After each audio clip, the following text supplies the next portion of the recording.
दिनांक 13 अप्रैल साल 1919। समय शाम के तकरीबन 7 बजे। उधम उधम उधम।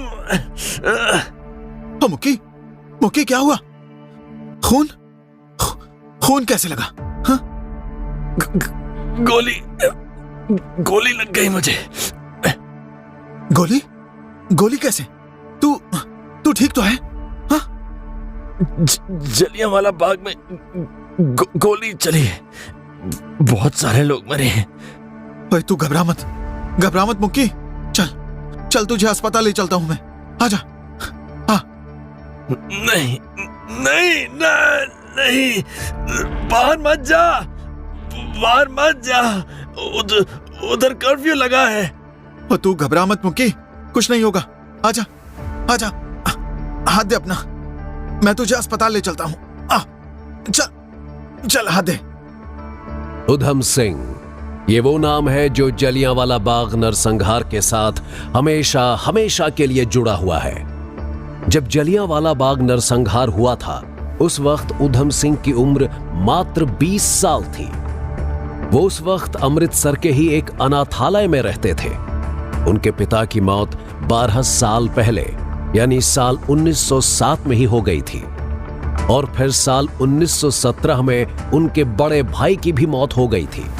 इसके बाद उधम सिंह कभी किसी कंपनी में लेबर का काम करने लगे, तो कभी उन्होंने ब्रिटिश आर्मी को ज्वाइन कर लिया। बात साल 1917 की है, जिस साल उनके भाई की मौत हुई थी। अभी पहला वर्ल्ड वॉर चल ही रहा था और ब्रिटिश सरकार भारतीय लोगों को अपनी सेना में शामिल करके उन्हें लड़ने के लिए भेज रही थी। सरदार उधम सिंह उस वक्त महज 18 या 19 साल के थे और उन्होंने भी ब्रिटिश सेना में एक लेबर के तौर पर काम करना शुरू कर दिया। उन्हें ब्रिटिश आर्मी के साथ पहले बसरा भेजा गया और फिर बगदाद। वहां पर वो आर्मी की मशीनों और गाड़ियों की मरम्मत करने का काम किया करते थे। 1 साल तक बगदाद में रहने के बाद साल 1919 में वो वापस अमृतसर आए और यहां पर एक अनाथालय में रहने लगे।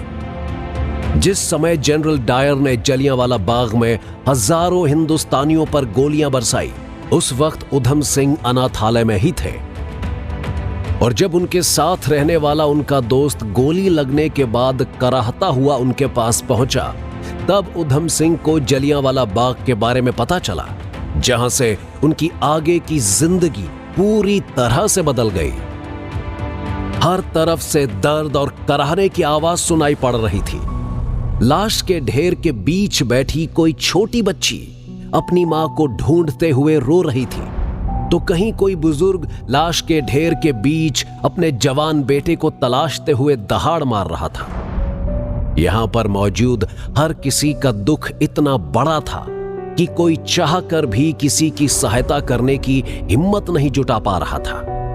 लेकिन इन तड़पते और वेदना से कराहते लोगों के बीच एक शख्स मसीहा बनकर खड़ा था। यह शख्स कोई और नहीं बल्कि सरदार उधम सिंह थे। उस वक्त उनकी उम्र महज 19 या 20 साल थी।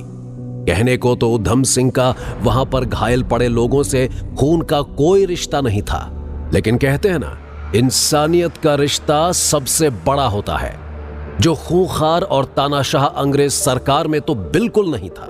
लेकिन उधम सिंह के मन में इस रिश्ते ने वो जगह बनाई कि वो अंग्रेज सरकार को कभी माफ नहीं कर सके। उस भयावह रात को उधम सिंह ने अपने कंधों पर लादकर न जाने कितने लोगों को अस्पताल पहुंचाया था, ताकि उनकी जान बचाई जा सके। पूरी रात वो जलियांवाला बाग से लोगों को उठा उठाकर अस्पताल पहुंचाते रहे। उस रात उधम सिंह ज्यादा लोगों की जान तो नहीं बचा सके, परंतु उधम सिंह ने उस रात को ही ये ठान लिया था कि वो यहां पर मारे गए हजारों लोगों की मौत का बदला अवश्य लेंगे। मात्र 20 साल का एक लड़का, जिसका इस दुनिया में कोई नहीं था, वो अनाथालय में रहता था। उसके जीवन में सब कुछ सही चल रहा होता है, लेकिन फिर एक रात ऐसी आती है जो उस मासूम से लड़के की पूरी जिंदगी बदल कर रख देती है। जलियांवाला बाग नरसंहार वाली रात उसे आने वाले कई सालों तक बुरे सपने की तरह सताती रही। उस भयानक रात का उसकी जिंदगी पर यह असर हुआ कि अब उस महज 20 साल के लड़के ने अपनी जिंदगी का मकसद ही बदल लिया था।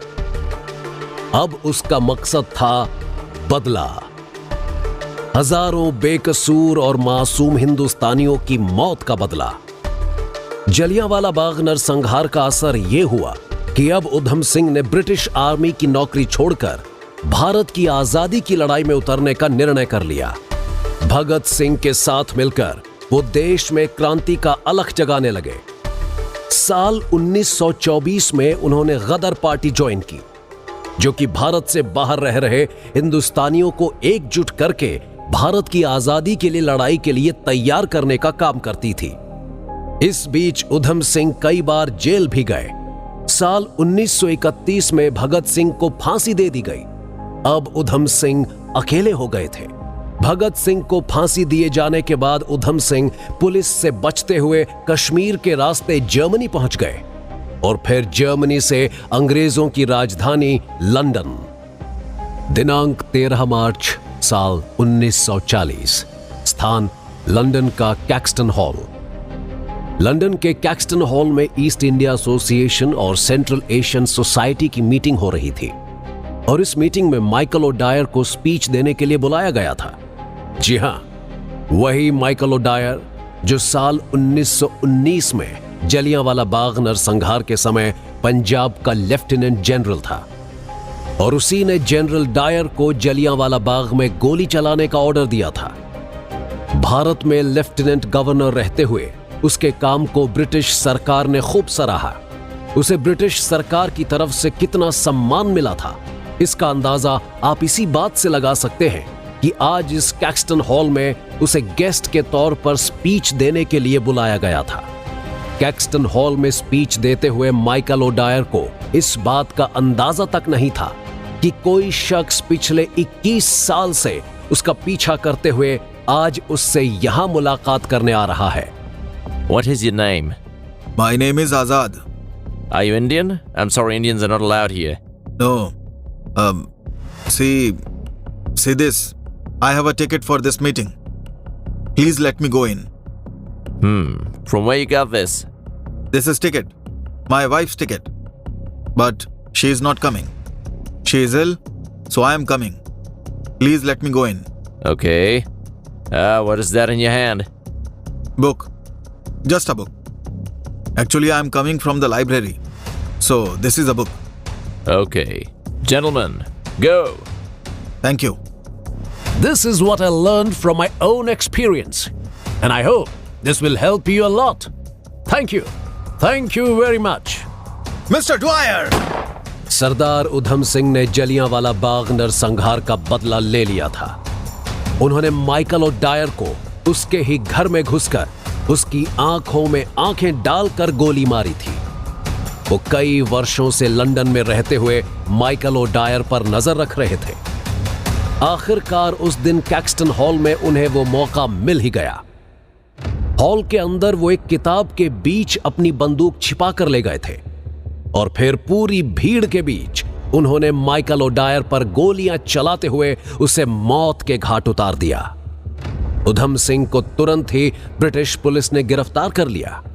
उन्हें जब कोर्ट में पेश किया गया और जब वहां पर जज ने उनसे उनका नाम पूछा तो उन्होंने कहा, मेरा नाम राम मोहम्मद सिंह आजाद है।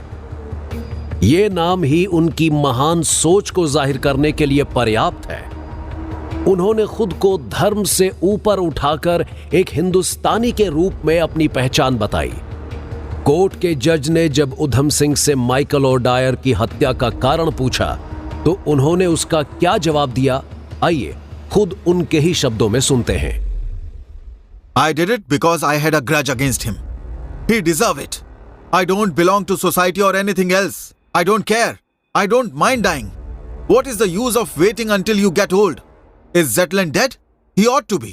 I put 2 into him. I bought the revolver from a soldier in a public house. My parents died when I was 3 or 4. Only one dead?